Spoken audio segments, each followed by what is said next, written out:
It is an honor, and I hope that although it is already Friday evening, some people will listen. Now, as I look closely at the poster for the conference that is ending today in this lovely weather with the pubs open, as I heard, but weighty buzzwords caught my eye. So naturally, I asked myself, what contribution can I make to at least one of these topics? So I decided to give you a brief insight into substance-supported psychotherapy. To do so, just a minute. To do so, I will tell you first from my personal life, how my path to psychedelic substances and later to substance-supported therapy went. I will tell you something about the development of the personality and the unconscious, and about the default mode network to show how psychedelic substances work and why they make sense in therapy. I will tell you about the effects of MDMA and LSD on the body and the psyche, what they can be used for, and name some of the current topics in research. As my contribution to harm reduction, I will talk about the importance of dose set and setting, and not to forget, integration. Now, my personal path. In the late 80s, there you can see how old I am already. I somehow had lost track of my sense of time. I worked as a doctor in a medical department of a hospital at that time, when there were not such things as compensatory time off or regular working hours. At some point, I came out of the hospital in the evening, and while I was walking towards my car, I suddenly realized that it had become autumn. And the last time I remembered having truly looked, it had been spring. So there I was, a doctor, married shortly after 40. I had 3 teenagers, a household, a hobby, and lots of duties. So I suffered what I would call today a breakdown, or very, very modern burnout. And I turned to a friend of mine of whom I hoped to get help. In the first session, he put headphones on my ear and played drum music and made me breathe heavily. I practically cried my eyes out, and I stumbled through hot and cold deserts. There obviously was something inside me, and I didn't know what it was, and especially I didn't know what to do with it. This then had become my first step into an altered state of consciousness.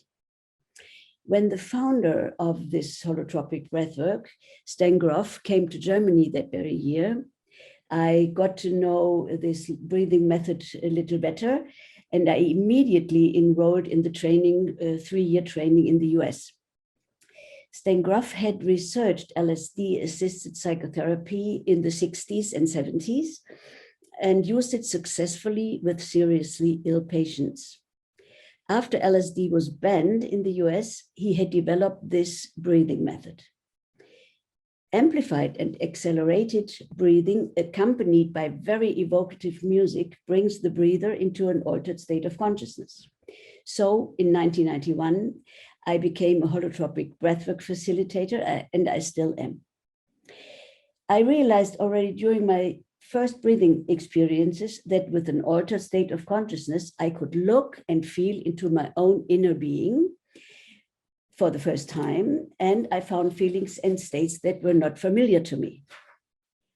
Of course, Stan Grof mainly talked about his experiences with LSD in his teachings. I couldn't understand him at that time because I was drug naive and had no experiences of my own, but my curiosity was awakened. Next to my training in the US, I had also qualified as a specialist in occupational or labor medicine, and I was working in heavy metal industry as a physician. Taking care of very ordinary workers, I realized that the psyche must have a large part in the development of illnesses. So what did I do? I trained as a psychotherapist. I thought this might help. Here I first experienced this experience for myself in the training that talking about it, whatever it is, the issue, the concern, the problem, in general doesn't help. That sometimes talking about it even makes you more unhappy. Well, in traditional psychotherapy, the client comes and he talks about himself, about his symptoms, his sufferings, his problems, awkward feelings he probably doesn't want to have. I remain here in the he form, hopes that it goes away, that it gets better in the relationship at work. He wants that the boss changes, the wife changes. He wants that his environment deals differently with him. So the client finds the reason for his difficulties in the life in the outer world, less than with himself. So again, I say the sentence, talking doesn't help. Why? Because the issues that cause the psychological turbulences are stored mostly in the unconscious. The unconscious is not accessible to memory, and thus expression through language is not possible. The external events mostly are only the triggers. So talking about the problem therefore may relieve, but that is really not sustainable. Since the difficult stuff is mostly stored in the unconscious, I invite you to take a little excursion in the unconscious. Can you all see the whole thing? I hope. Well, here I refer to Professor Gerhard Roth, author of many books, here about the book Wie das Gehirn die Seele macht, How the Brain Creates the Soul. So the unconscious is not a concept someplace in our psyche. It is a structure in our brain, and as a brain, it belongs to our body. In a sense, the brain creates the soul, which in the end makes up also our personality. Roughly in the brain, there are 4 levels involved in the formation of the personality. There are 3 limbic levels and 1 cognitive level. So the first lower limbic level, that's the red thing here, is genetic and epigenetic in nature. It develops through prenatal influences. That means already when conception takes place, the genes of man and woman come together, and within these genes you find all the epigenetic information. So this is where it starts. So this structure, the red thing that you see there, is located in the brain in the hypothalamus, the central amygdala, and the vegetative stem, brain stem. So very, very deep. It's called the reptilian brain. This is where the completely unconscious reactions and drives, such as sleep, wake, food intake, sexuality, aggression, defense, flight, dominance, anger, and all other things are located, and they determine our temperament. This is also where the basic personality traits, such as openness, closeness, self-confidence, dealing with risks, orderliness, reliability, sense of responsibility, and others lie. We cannot influence this level through education or experiences because it is not learned. Then we come to the yellow. The middle limbic system begins to develop with and directly after birth. It is the phase of our primary socialization and emotional conditioning. It has its localization in the brain in a part of the amygdala and in the mesolimbic system. The amygdala is our emotion center, and it examines all incoming experiences in respect to harmless, dangerous, pleasant, unpleasant, and it stores the associated emotions as well, very important, as the entire context with all sensory qualities. Very often, this center is called the anxiety center, which is not really true. It stores anxiety too, but it is sensitive to any salient emotion, to any. This is an important area because I will refer to MDMA to this later. In these regions, the elementary emotions such as joy, fear, contempt, disgust, curiosity are linked to the individual circumstances of life. This is where the parent's view and way of feeling imprints itself on the immature child's psyche. Other signals such as voice pitch, facial expression, think of this in the mask time, gestures, body posture, and pheromones are also anchored in this amygdala. During this time, the mesolimbic system that is around this limbic system stores what leads to rewarding or what leads to painful experiences. This then initially gives rise to an unconscious motivation to do things or to better leave things. And later this becomes hopefully a conscious goal. Now, what is learned in this, although very, very short phase, is very, very deeply imprinted. The earlier a certain experience takes place, the less it is remembered or to be remembered. Here we must think above all of bonding experiences. This level, together with the red level, the lower limbic level, makes up the core of our personality, and changes here are difficult and would need extremely strong or long-lasting influences. Now, the development of the upper limbic system level, this here, the green area, corresponds to the secondary socialization, which takes place in later childhood and in adolescence through social emotional experiences. Here you think of the peer group, of the teacher, of all the people that influence you when you are young. Its localization in the brain is mainly the pre- and orbifrontal cortex. Now, everything that is stored in the red and in the yellow limbic level now has to be transferred into the norms and rules of social environment. To this goes the striving for profit, helpfulness, social closeness, morals, and ethics. Accordingly, this level can only be changed on a social emotional level. Now, the blue one, the cerebral cortex, is something like an advisor. It says, if you do this, this will happen. If you don't do this, these are the consequences. And in addition, cognitive ability develop relatively late in other parts of the cortex, such as language, communication, action planning, justification of your own actions, and so on. These abilities are changeable throughout life. Very important, the cognitive level can be completely separated from the rest of the personality, so from the other lower limbic levels. We can pretend or tell anything we like about us. It does not necessarily have to correspond to our personality or to the three limbic levels. So now it is easy to imagine that disturbances can occur at various times on all levels described, which show themselves then in all possible areas of life and relationships, and have the effect that the person doesn't feel well, cannot cope, cannot associate, suffers, or doesn't get along in life.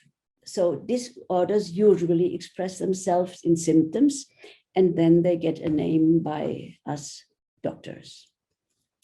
You all know depression, anxiety disorder, obsessive compulsive disorder, post-traumatic stress disorder, developmental disorder, just to name a few.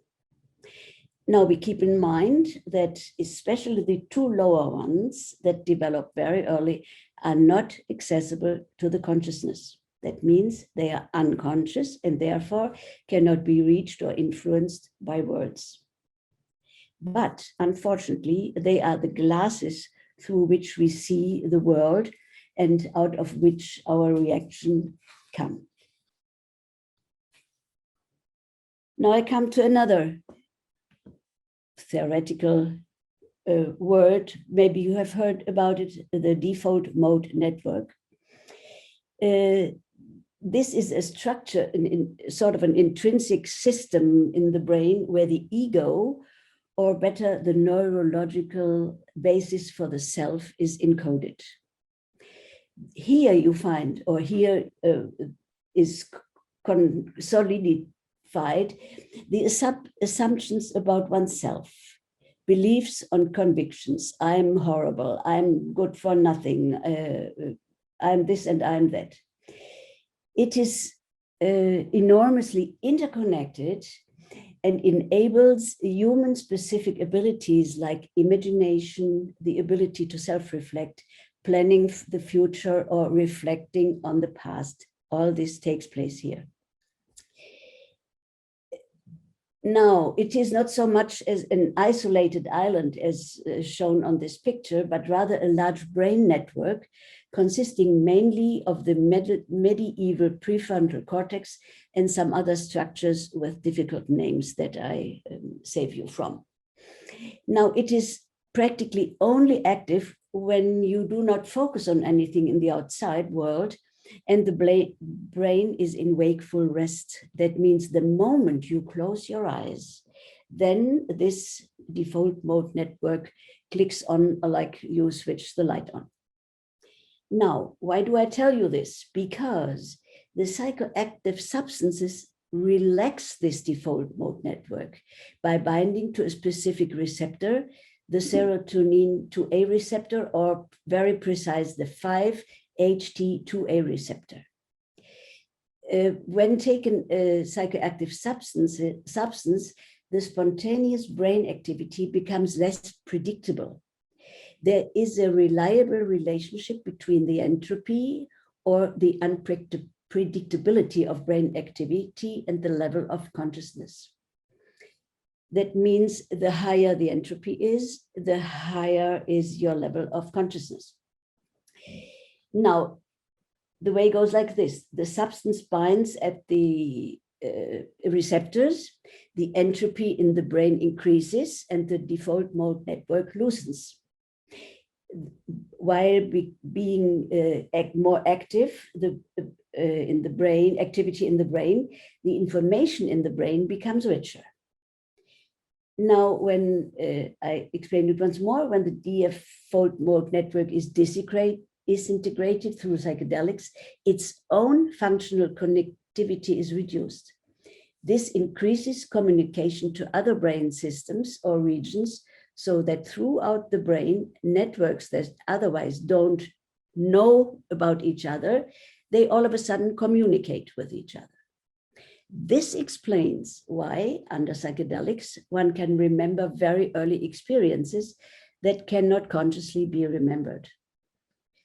One can understand the events in this state of being, and the insights here have a higher level. Now, at very high doses, when there is very high entropy or disorder in the brain, then we might even enter a state that is called ego dissolution among psychedelics. In depressed people, the default mode network is biased towards negative thinking, like always round. You know, they don't get out of their negative thinking spiral, and negative perspectives of the past and of the future. So dissolving the default mode network is therefore particularly helpful for depressive individuals. Now, after this more theoretical, let me go back to my journey to take a little rest. From 1988 to 93, there was a very short time in Switzerland where 5 psychiatrists were allowed to work with MDMA and LSD on a research project again, because these substances had been used in a psychotherapeutic context when they were initially developed. One of these psychiatrists offered a training, and I managed to get in there. The 12 training weekends were really only the beginning of the exploration of my inner world. It was a time of becoming self-aware that formed the foundation for my later work. And to call it by its name, it was an unconscious self-medication. In this training, we learned what was known at that time about substances. I mean, it was 1992. We learned about the importance of dose, set, and setting, about contraindications. But above all, it was mostly a training on how to behave under the influence of a substance, how to develop the own observer. So I had experienced the effects described as in the explanation to the default mode network before knowing it. I was able to remember and relive my childhood experiences with their emotions and contexts. I was able to understand what had happened on a higher level. I could give them new meaning. I could classify these experiences. I could assign them to the past and thus integrate them. Well, it had really not been my primary intention to offer psycholytic therapy, quite the opposite. At that time, I was the head doctor of a psychiatric psychosomatic clinic for alcohol-dependent executives. And if anyone had found out that I was involved with mind-expanding substances, it would rather have resulted not only in my dismissal, but probably in the withdrawal of my license. But on the other hand, especially with alcohol sick people, the success rate was close to zero. And I had my very own suspicions that trauma could be the cause of addiction. You must know the trauma findings and the research on epigenetics and all this were not yet on the radar of us therapists. So once again, I came back to the sentence, talking doesn't help. We did everything we could, but the results were very small. As I slowly realized what might work but wasn't allowed, and like holotropic breathwork was dismissed as esoteric stuff, I turned to other psychotherapy methods. I learned systemic therapy, family and couples therapy, NLP, hypnosis, constellation work, and behavioral therapy approaches. I attended courses in body therapy. All this worked a little better. Naturally, my experience had grown a little, but I couldn't see fundamental changes. So I quit the job in the clinic and I moved to Switzerland. I remarried there. And so in 1997, I opened my own private practice and offered, in addition to conventional therapy, holotropic breathwork and constellation work. Then, by chance, I was asked if I could help stuck meditation students with MDMA. I had done a workshop in a monastery, and the head of the monastery just asked me. I did so, and suddenly people came forward who also wanted to do experiences like this. I was very hesitant at first, but then I decided to facilitate such experiences. And while getting some experience, I started daring to suggest this special therapy to my own clients. I did so when I saw that they were not getting anywhere in conventional therapy, in breathwork and constellation work, and if I could be sure they wanted to go ahead. So slowly, my therapy practice developed into a towards psycholytic therapy, and all done underground. I offered weekend settings, meant we started on Friday evening. On Friday evening, we had a preparatory meeting in which the intention of each client was expressed and the dosing was determined. Then on Saturday, all day, the session took place. And on Sunday, we did the necessary integration steps, and all clients were additionally in my ongoing therapy. Now, this leads me to therapy. Well, what does therapy do? Mission, goal, and intention of death psychology-based therapy is to bring unconscious material into the normal consciousness or into the normal conscious and to integrate it through re-experiencing and working through. Now, this mission applies equally to psycholytic therapy. Psycholytic therapy intends resolution of psychological conflicts. Psycholytic therapy works with low doses and frequent sessions.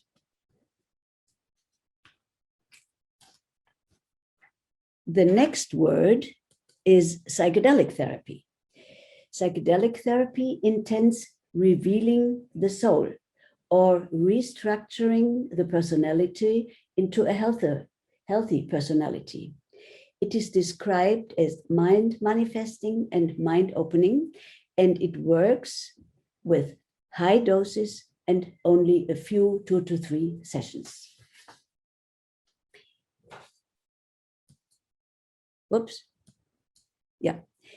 Now here you see 2 substances, MDMA and LSD. I have worked with these 2, but I worked with others too. But for the sake of simplicity, I only name these here. I worked additionally with 2CB, sometimes with psilocybin, sometimes with mescaline, and I had an ayahuasca person come in and do ayahuasca sessions with us. Now, the LSD belongs to the hallucinogens, as you know, and MDMA belongs to the pathogens, but I put them here together without referring too long about these differences. Well, both LSD and MDMA originally come from psychotherapy. The history of their banishment to the narcotic class is a separate chapter, and not part of my talk here. But I think nowadays, it's very important to know about the circumstances. Well, LSD and MDMA both have no intrinsic pharmacological effects of their own. They have been shown not to be addictive, and they are pharmacologically safe. In the case of MDMA, one needs to know a few limitations, like high blood pressure or special medications, and you don't take both when you take SSRIs. So one has to watch out when taking MDMA, what are the contraindications. But they are pharmacologically safe, to say so. They both lead to an altered sense of time and space. They both increase sensitivity for the feelings of others. And they both have, as every substance, a choreographic unfolding of effect. That means there is a phase of inflow, the so-called ascent, which takes mostly 90 minutes. Then you have a plateau phase of various length of time, depending on the substance. And then you have a phase of the fading effect, the descent. Both substances allow the emergence of previously unconscious material into conscious awarenessness. That means, if one follows the thought, that each substance shows only one's own inner self. On one's own perception, the devil or the heaven is not in the pill and is not in the blotter. Both substances enable a change in thinking and a change in conviction patterns in the brain. And as I said before, past events can be recognized, accepted, and given a new meaning. And it can all lead to corrections of the belief system and open up for new thinking and acting for the client.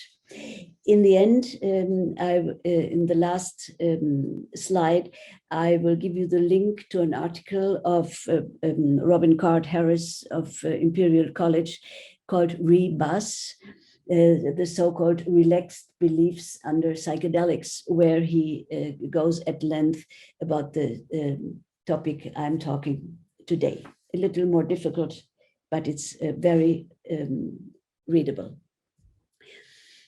Now, here you see the effects of MDMA summed up. While you read them, I keep on talking. So I said MDMA is not a real psychedelic, but an empathogen. the dosage of MDMA for beginners was 90 milligrams. And later, when they were a little more acquainted, they got 120 milligrams. Neuropharmacological, the substance causes a massive release and reuptake inhibition of serotonin. Neurophysiologically, it decreases the activity in the left amygdala. So you recall the amygdala. Now, strong activity of the amygdala means strong anxiety up to panic. Now, inhibiting this very amygdala leads to less fear and relaxes in this way the body and the mind. And we have this, what we call the psychophysical relaxation under MDMA. Under MDMA, the ability to think remains. The cognitive intellectual abilities are preserved. The own inner adult observer remains stable as well. Under experiencing MDMA, you perceive really convincing sentences of knowledges emerging from within as if by magic. Again, memory of difficult situation emerge. The images of them can be looked at without the client being flooded with reflexive emotions. We find a deepened ability for introspection. Age regression is also possible under MDMA, so very early memories can pop up. To realize, for example, that your father loved you after all that had happened, and do you love your father after all what had happened. This is a corrective new experience, and it has a great, great healing power. Transpersonal experiences such as joy, gratitude, and much more also contribute to a psychological healing. I myself can report that my clients felt better, or better precisely, they felt different. And very important, they became, through taking the substance and receiving the images and the insights, they became their own therapists, so to speak. They felt the feelings and they learned to recognize them and acknowledge them as their own.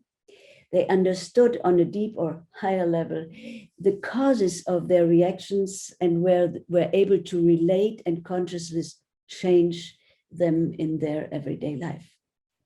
Naturally, mystical experience and insights into human behavior changed the way they saw and judged life. In short, I would say not only changes, but transformation took place.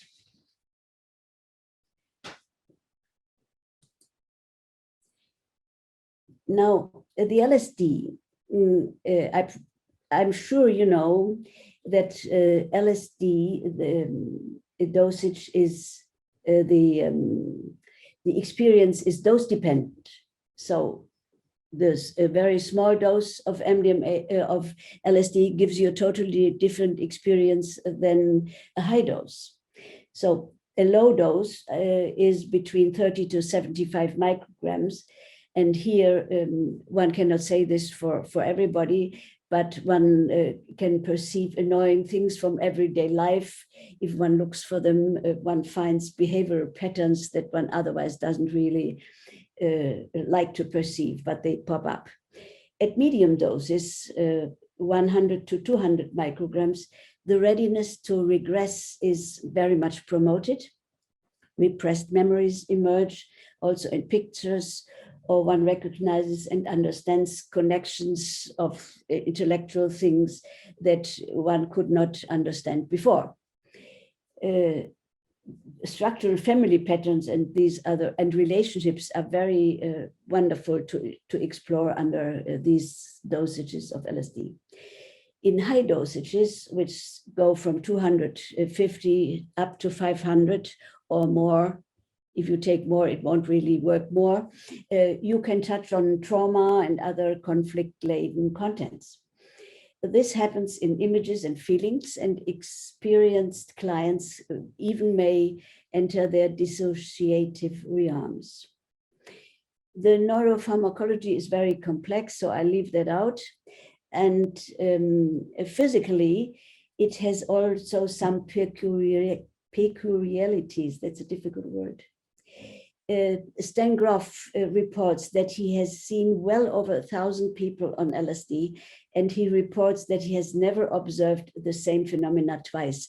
So here I have written pupil dilation, which you find, but the others are very different. So one feels hot, one feels cold, one shivers, the other is totally calm. So it's very, very variable.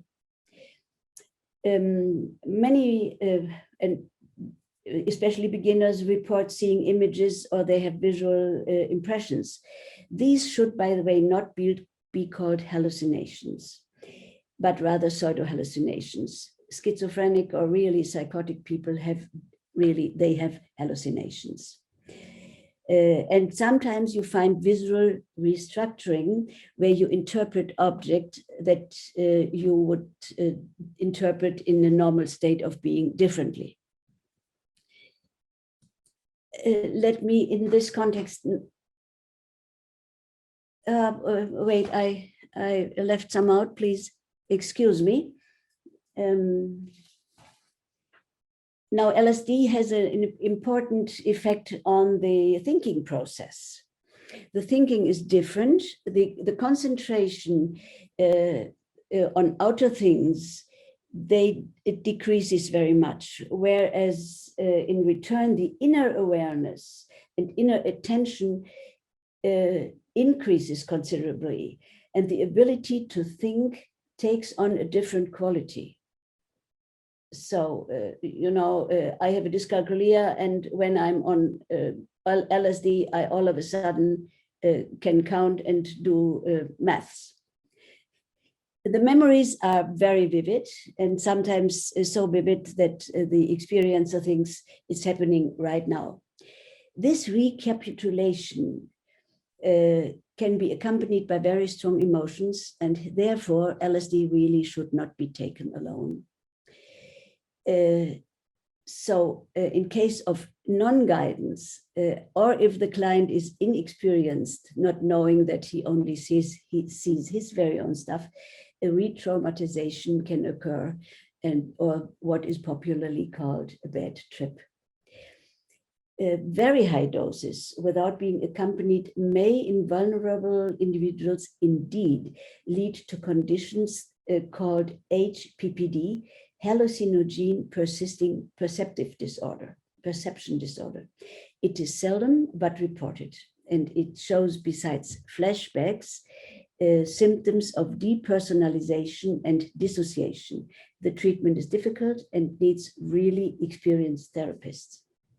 But on the other hand, I have to point out that especially those contents that would normally, unguided, lead to a bad trip are exactly those experiences that we in psycholytic or psychedelic therapy want to have emerged. We want the unconscious material to come up so that we can work through it and consciously get it into the mind and work through, and with all the links that are connected to this experience. In a therapeutic setting, we call the different occurrences challenging experiences. And this is what a psycholytic therapist wants to work on. So LSD truly is a challenging substance. Now I come to the slide. At this point, I would like to offer you the specific words for two states that you have probably already been in. The one is called OSE, Ozeanische Selbstentgrenzung, or Oceanic Delimitation of Self.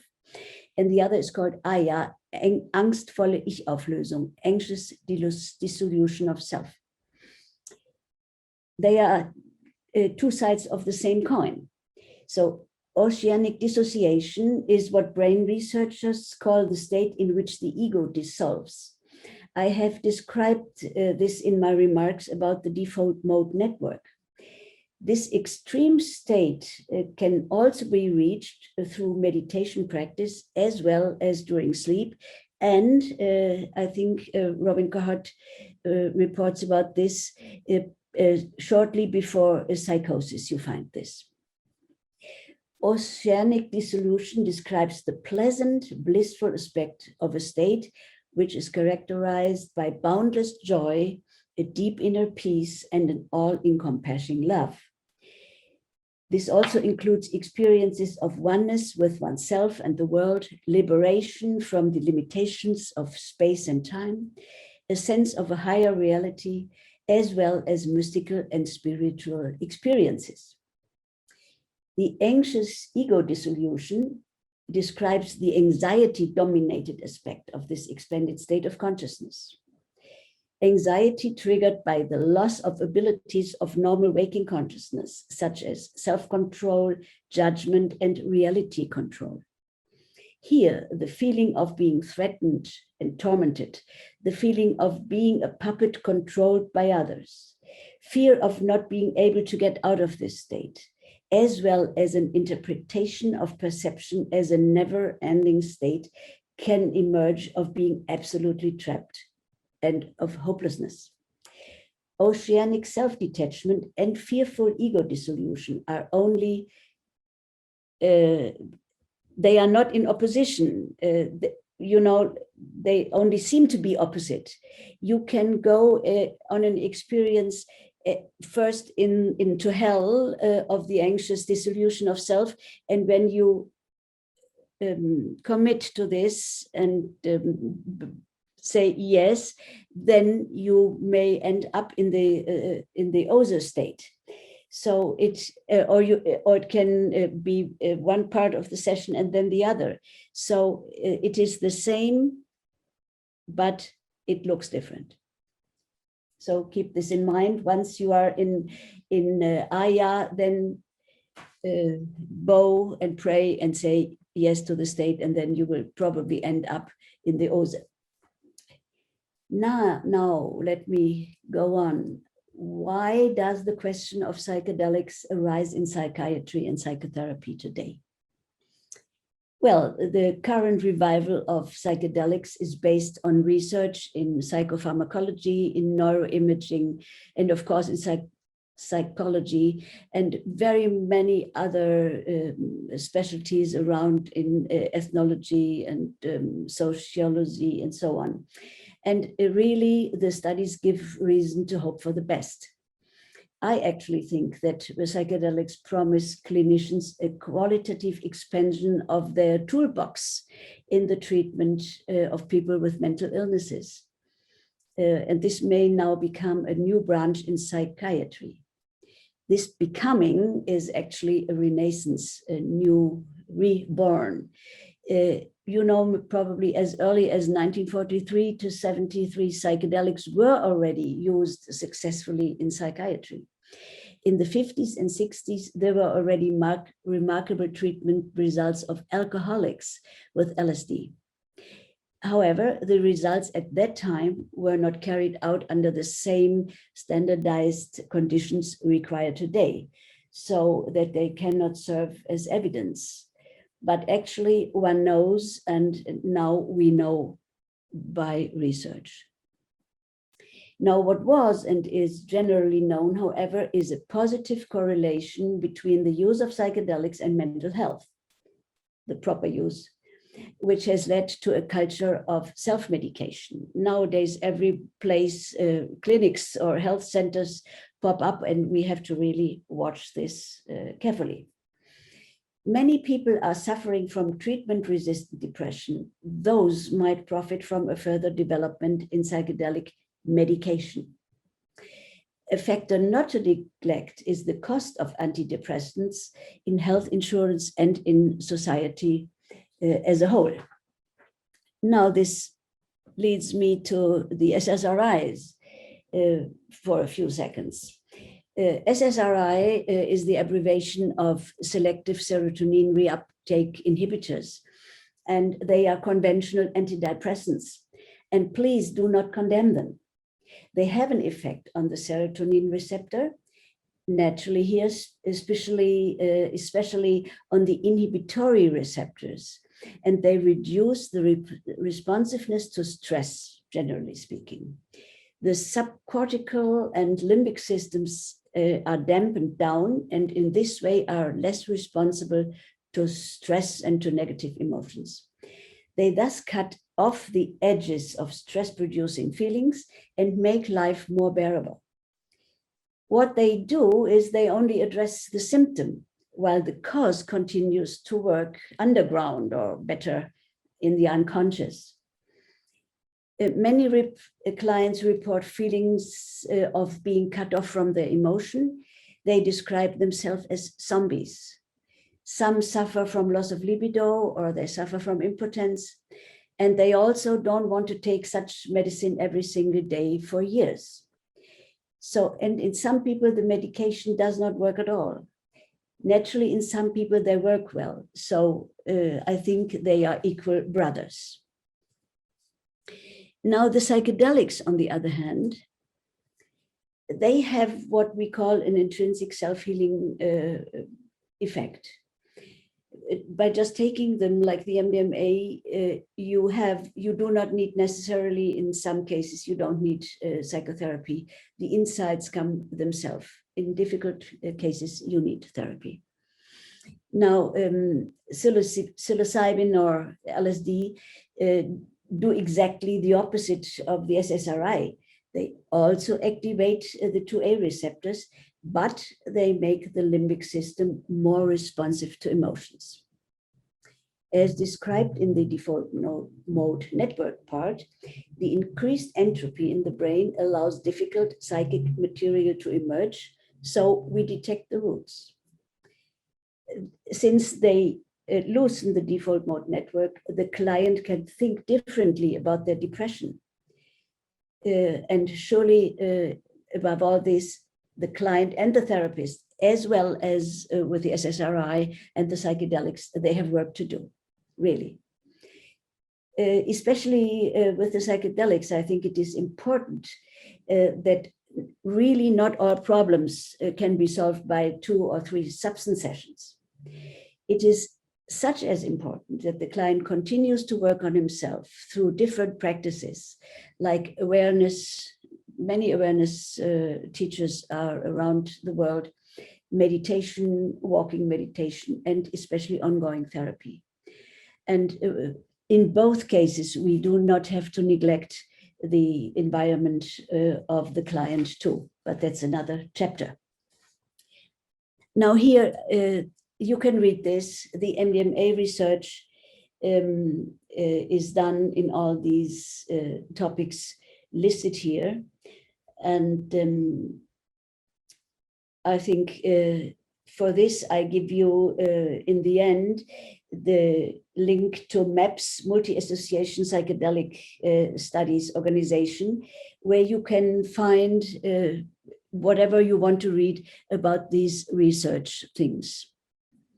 And here is the slide for the LSD or the psilocybin research. While you read it, I may tell you that we here in Switzerland had a big research with 40 very highly skilled meditators who took psilocybin on a meditation session. It's very interesting to read. I don't have the paper, but you can find it in the internet. Now, seeing all these topics, you see what is being done and what is in the field. So there is hope. Now, I promised that I would do my part in harm reduction. So I will now talk about the so-called triad of dose, set, and setting. Probably you have heard it 1,000 times, so I keep it short. The dose, actually the substance, determines the pharmacological effect of the psychoactive substance. For some substances, the effect is strongly dose dependent, as I said for LSD. For other substances, this is less so, but the dose should be watched. Now, everything that concerns the person taking the substance is counted as part of the set. The set, this includes the person with all its different aspects, his biography, his education, his training, the reason why he wants to take a substance, the attitude towards the substance, and especially, naturally, in therapeutic content, his intention. The setting, now the third part, is everything that includes the environment, including the other people, the therapist as well, in which a person finds himself or herself when taking a psychoactive substances. You may see that recreational use has a very different setting, like parties, discos, nature, walks at home. And in the rave scene, you again have a different setting. A therapeutic setting has a particular concern, namely the concern of psycholytic therapy as defined before. So the results, the outcome, the quality of the experience depends strongly on these three factors. Now the setting, without too much going into a detail, you can differentiate them again into group setting, single setting, couple setting, or in a setting where you sit up, where you lie down, where you walk around, where you're, everything is possible. It all belongs to the setting. Now, where are the possible dangers? Since this triangle here is equal in sides, I will refer to it like a mobile that you hang over a child's crib. When you pull at one side, the other side goes up, or if you give it too much a kick, the whole thing wobbles. So it is the same with this triad of dose, set, and setting. When the dose is wrong, the session won't work, or when the substance is not all right. So when something is wrong with the set, what can be wrong with the set? He cannot be prepared. He did drink some alcohol before. He doesn't want to get really involved, or he is not suitable for this type of therapy. So it is actually the same. Then the session is not really, will not have a good outcome. Now, more seriously, naturally, are the disturbances in the setting. Because then when the dose and the set is right and the environment isn't well prepared, or the therapist can't cope with what is happening, so then the session is not going well either. So therefore, we need to put on each of these three items, we have to put considerably. We have to take considerable care of all those.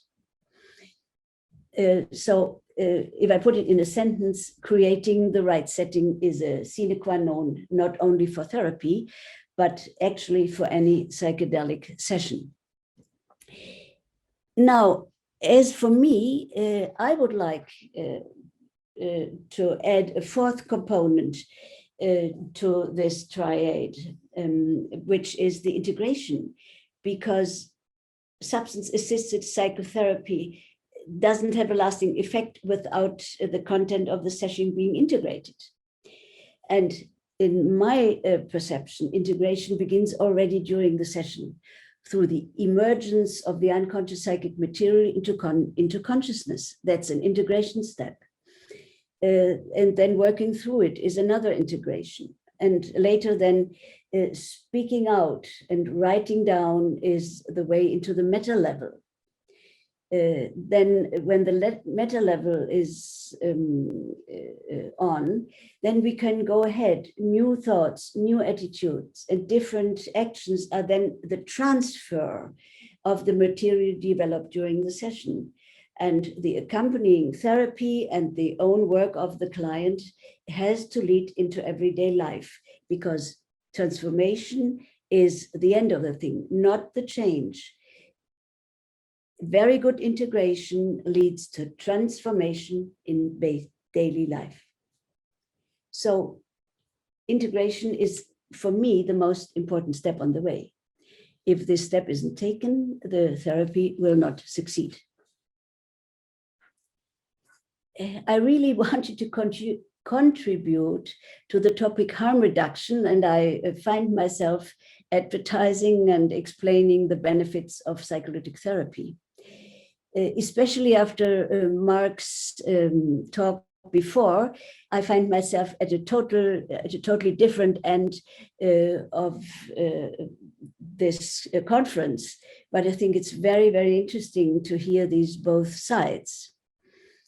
Because, why do I say this?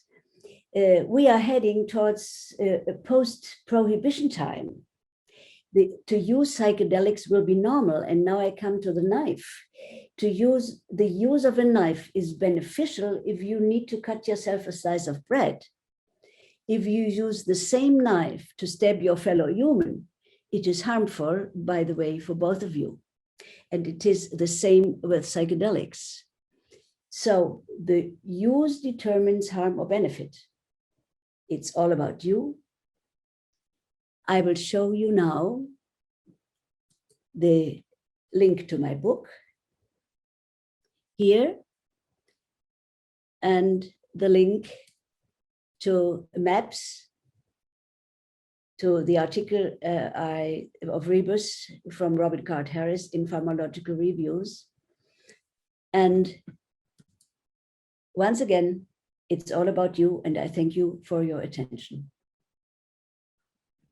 Thank you for this terrific talk. If you guys want to unmute yourself, just to give Dr. Meckel a little bit of applause. Thank you. Yes, this was incredibly interesting and very insightful. And we have a few questions as well. So the first question is by Annie, and she wanted to know, how did your therapy help people cope with the after effects of MDMA, like a lack of serotonin production, calm down effects, which can have depressive effects? Yes. Well, it is, I give a longer answer, if you don't mind. This effect is known, but interestingly enough, when I found this out, I always told people to then go into the uncomfortable feeling and no reaction to this feeling, and try to focus and try to remember what you have had seen and perceived and how you felt on the session. And this in a way, when they didn't react to the uncomfortable feeling, you know, the down effect or so, then this didn't happen anymore. So I didn't have these effects. Later on, when I got a little smarter and these things were out, and I learned with other teachers in the 2000s then already, then we were recommended to take some 5-HTP or tryptophan directly before sleeping after the session. So it's both.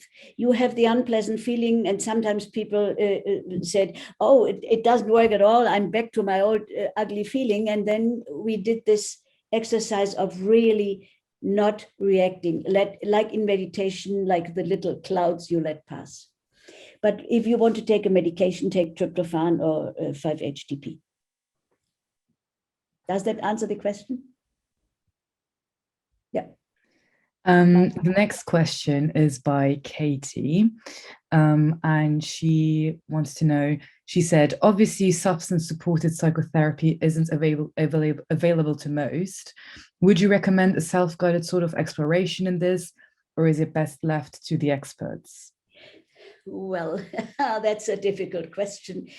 You know, since I have a criminal record, I am not allowed to advise the use of psychoactive substances. You know, you are really very right. There are only little therapies possible at the time being, but there is a an enormous amount of offers to become a psychedelic therapist, really all over the place. It's unbelievable.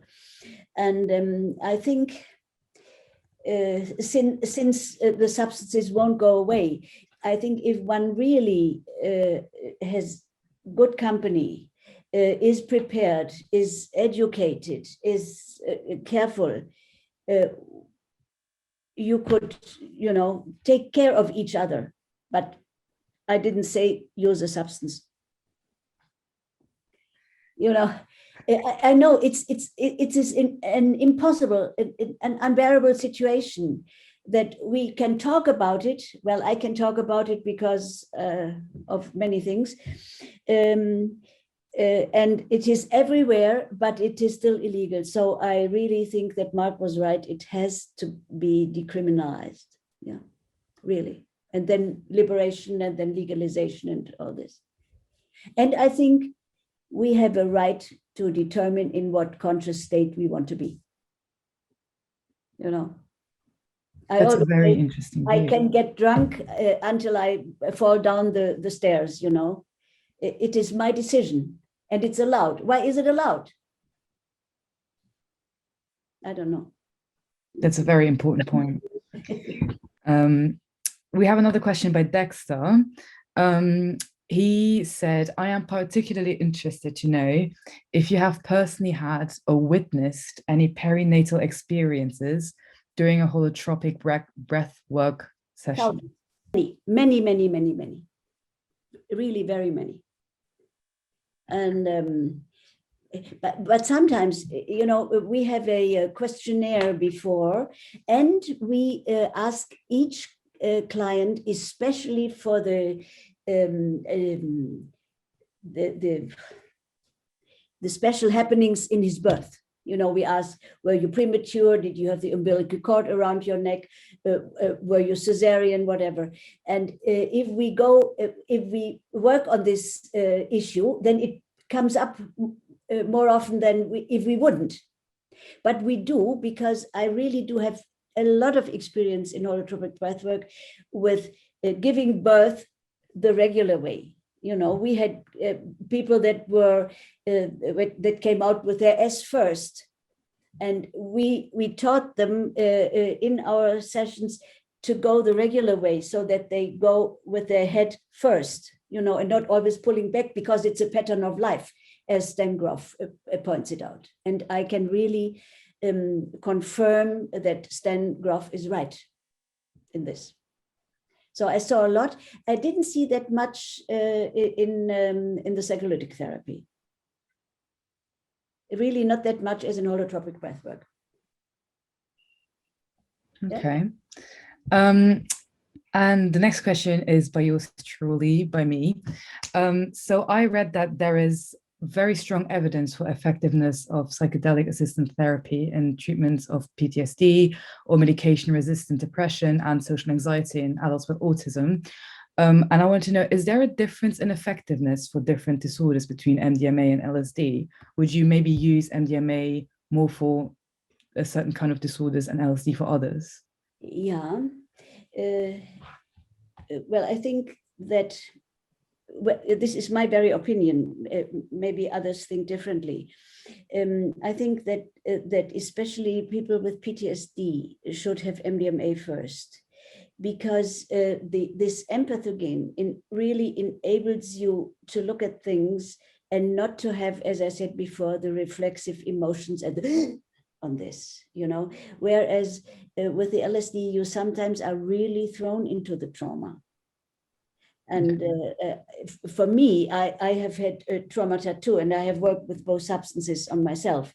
So I can really report that perceiving the trauma first on MDMA, and then knowing it's there. And then, for example, I took ayahuasca and I really went to hell, so I was happy to have some MDMA first. So you would say that and this heart opening of the MDMA really allows to perceive the things differently in an empathic way.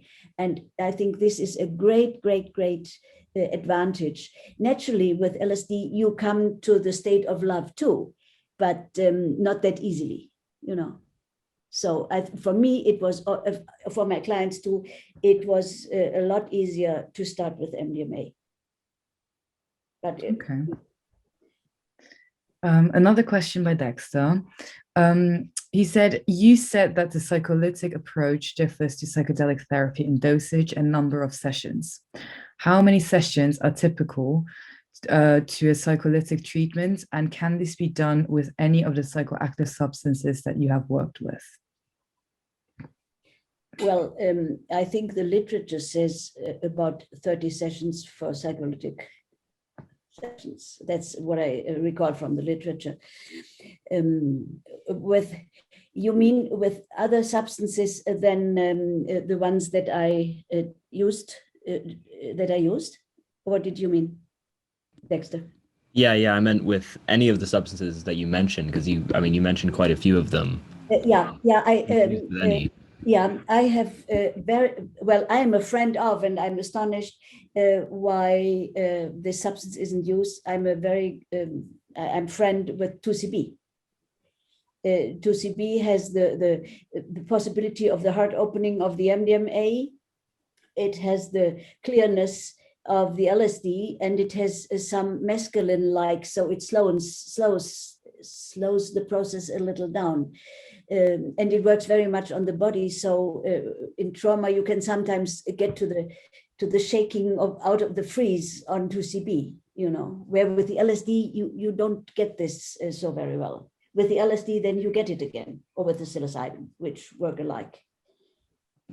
I'm wondering if I may, I don't know too much about 2CB. Are there specific, because you mentioned some contraindications earlier with some of the substances that you were talking about. Are there anything that you need to look out for on 2CB? Yes. Really, with the MDMA, one has to be careful of heart conditions, really. So people over 50 should have an EKG, you know, with a bicycle, because the blood pressure goes up a little, and in the beginning, the heart rate goes after 15 or 20 minutes, the heart rate goes up, you know, and this is sometimes difficult. So if you have a hypertension, or you have had a stroke, or I even asked for aneurysm in the family. Naturally, always, I think this is important too. One should always know if one of the direct relatives, parents, sisters, brothers, have epilepsy or a history of bipolarity or psychosis or schizophrenia and these things. I think this one should really look up in the literature, see the contraindications, you know. Thank you. Like beta blockers, not with MDMA, you know, things like that, or ester spray.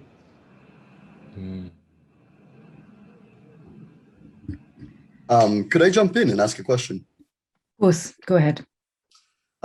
So coming from a Lacanian background, as you know, he famously says that, you know, the unconscious is structured like a language, and there's this roundabout free association method of hitting the cause and you know, creating this, let's say, or you know, presenting this language that the analyst and the analyst speak, so to say, to get to the unconscious. And for example, you said before that, you know, negative thought patterns, you know, people that are depressed are stuck in those patterns. And I was just thinking that there's a lot of pleasure many times in those patterns, and a lot of jouissance, as Lacan would say, and a lot of things that keep them there.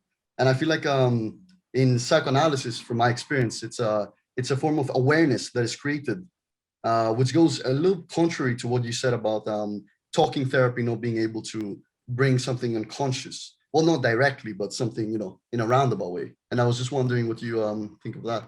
I hope I understood you. English is not my primary language. I can repeat if anything you. Yeah, I try if I got the. You see if I got the point. Yeah, yeah, sure, the unconscious expresses itself, as Jung says, through dreams, and it expresses through our actions. Actually, we if we can read the actions correctly or the dreams correctly, we can. But you see, the thing really is, if we talk about this, the synaptical pathway goes once again and gets broader. But we want the things that make us suffer in life, we want to change them. We want to invent ourselves new. If that's, in a way, there are meditation methods where you leave the pattern that you know from yourself, or that you keep talking about, or that you identify with, and then you can decide whether you live a different life. So for some people, I really do think an analysis, a classical analytic therapy is the best. For some people, it is the best. And I think it's important that these people learn the language so that they can find themselves within this language and identify what they are feeling and how they are doing. But others want to do something different. And I think this is where we can all exist next to each other, But if someone comes in and he complains all the time and he wants to change, and then we have to invent something else. Yeah, and I'm guessing that the choice is still there in a way, because the experience is it presents itself in a very forceful way, but it's still very much of a choice how you can internalize and interpret that experience, I'm guessing. So that is definitely a good point. And I also meditation and all those things are very important to facilitate in your sessions and therapy and analysis and all things. Yeah, I think that there is a little difference. When you are in conventional therapy, you interpret, but in psycholytic therapy, you don't interpret. You just go to, you go to the actual feeling in the body, and then you feel the feeling, because the story around the event in the end is unimportant.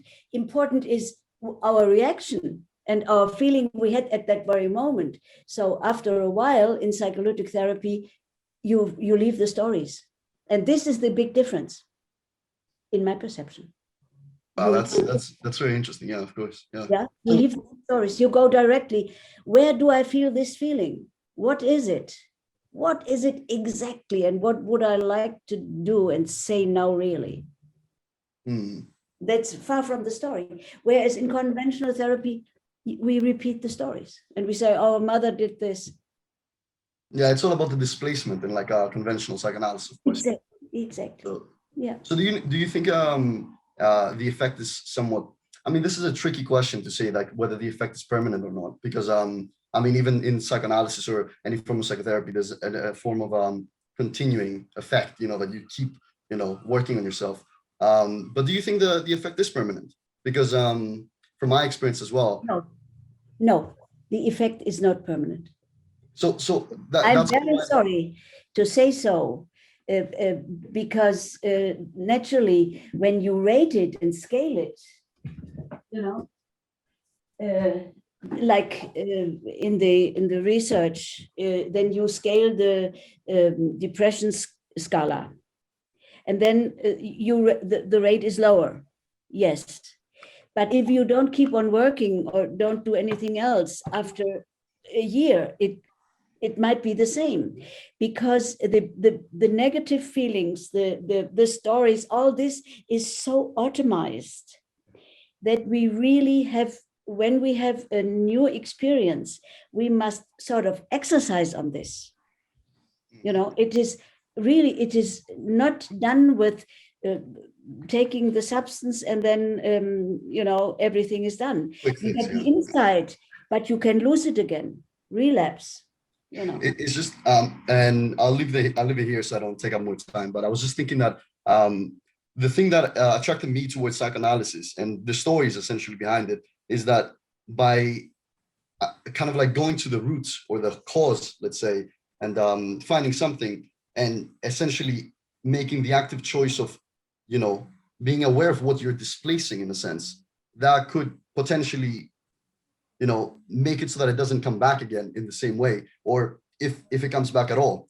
And I'm not too sure whether that would be the case. I mean, of course, psychoanalysis is not an infinite process, which it could be. But that's what I'm thinking, like whether there's a parallel between the return in something like psychotherapy and psychoanalysis and something like a psychedelic experience. I'm afraid, I think that if you have the possibility of really going through quite a period of time where you experience things where the view to the world changes, then slowly the transformation takes place. And if you recall what you have seen, and if you do what you have learned there, then you do not only have a change, but you will see that, especially through the mystical and spiritual experiences, you change your worldview. And this is not so much a process. This happens sometimes very on the spot. So there is a change over the long, but I think that specific experiences or stories with big impact keep on, and they have to be worked through again, on the basis of the experience. And then it's hard work. Of course, yeah. Thank you very much for your answer as well. You're welcome. We have another question by Maya. She said, in case of a bad LSD trip, what is the most effective or reassuring practical thing to do or hear, or for someone to do if they're trip setting? And she also wants to know what you think of benzodiazepines to overcome bad trips during psychedelic bad trips, because many believe that every trip, including bad trips, heal individuals, and therefore one must let himself go to the substance instead of fighting it. Yet benzodiazepines cut the trip. Yes, that's we have talked about this quite a bit. Let me first quote Stan Groff. He says, take another LSD session and go there again. Since I have never experienced in my clients a bad trip, I was never I was luckily not in the position to have to do that. But I would recommend then a holotropic breathwork session. There is Meckel in Czechoslovakia who has enormous experiences with that, and who really catches all the bad trippers and brings them to holotropic breathwork. Then benzos cut off, but they only suppress the material that has come up. So if you quit the benzos, whoops, there it is it again. So working through and really trying to integrate it. And I really would say holotropic breathwork, or that's the best. There is this other method of quantum light breath. It's guided, but then you breathe also when you get the things back to your, but don't do the holotropic breathwork alone. By the way, you don't get in alone. It doesn't work.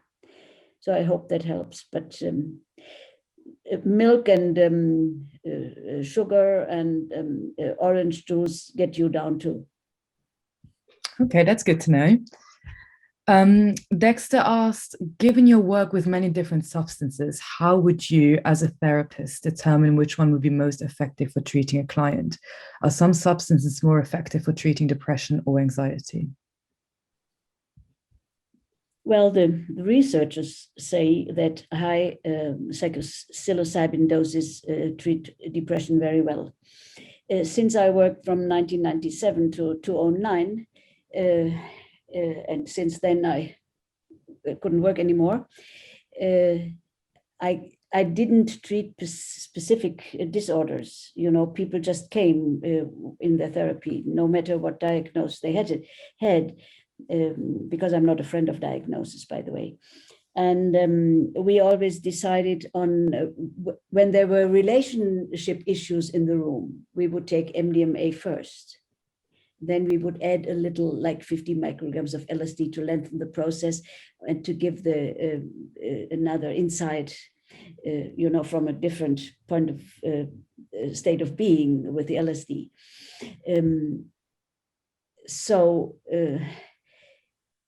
I really have no experience in saying now I give psilocybin in order to treat depression, but it is in the literature to be found that psilocybin in high dosages really works on depression. It is also said that microdosing LSD works on depression.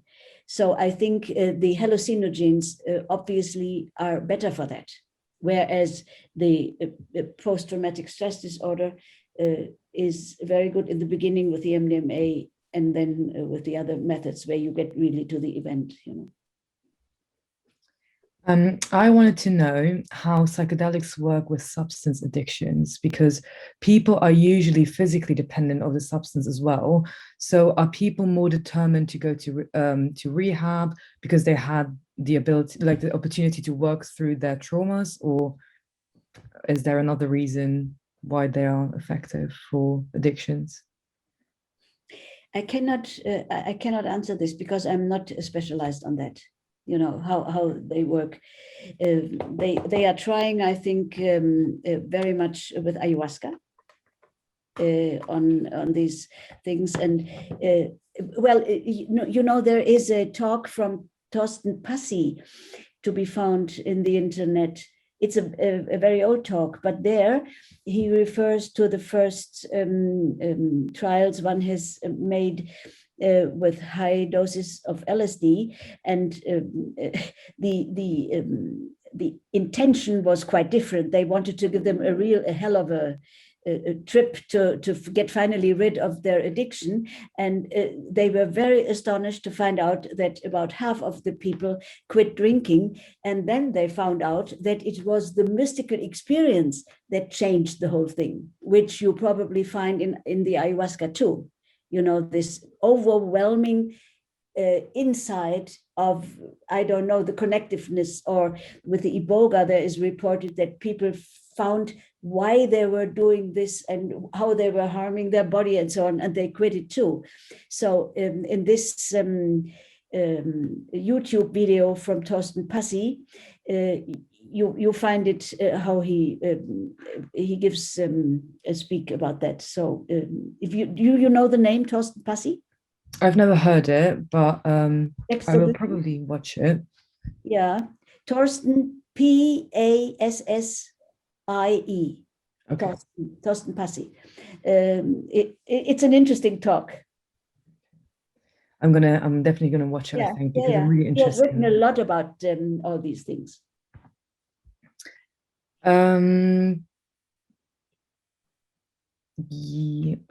Christina asks, maybe it was talked about, but can you explain the link between psychoactive substances and mental illnesses?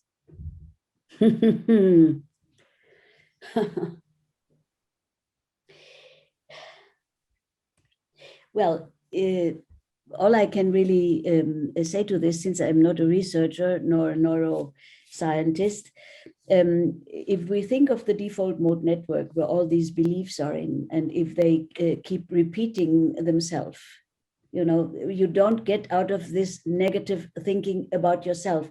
And if you really have a depressed person, whatever they do, they see it under this belief system. So the chance really to loosen up this belief system and to get connections to other brain areas, then they can, as I said, think differently about their depression, and there you might get them out.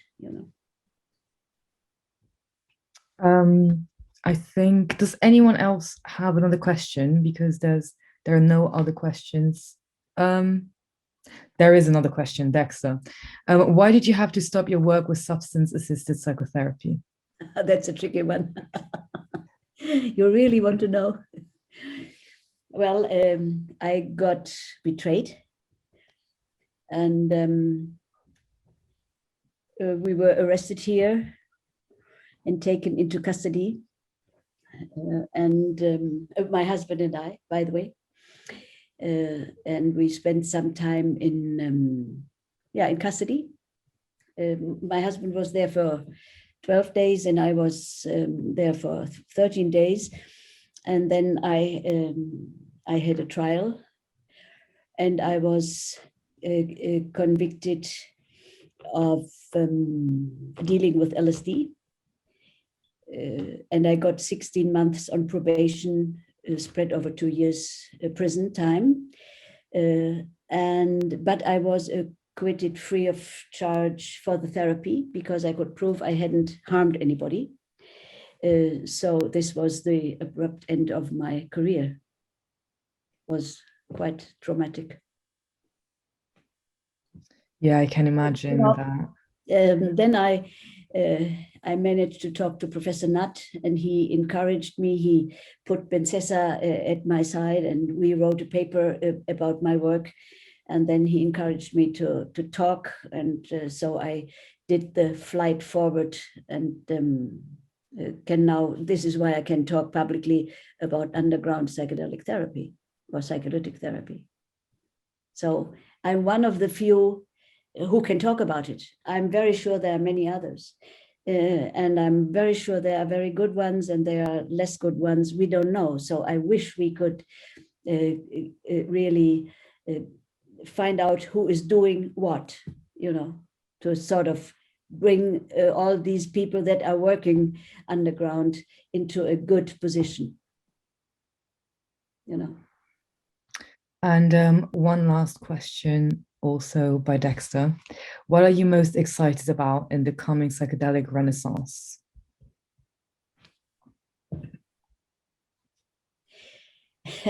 In the decriminalization and in the access to the fact that I want to say in what state of consciousness I want to be. That's my pledge. Sounds very good. This was such an interesting talk, and I'm pretty sure nearly everyone can agree with me. Thank you everyone for joining us.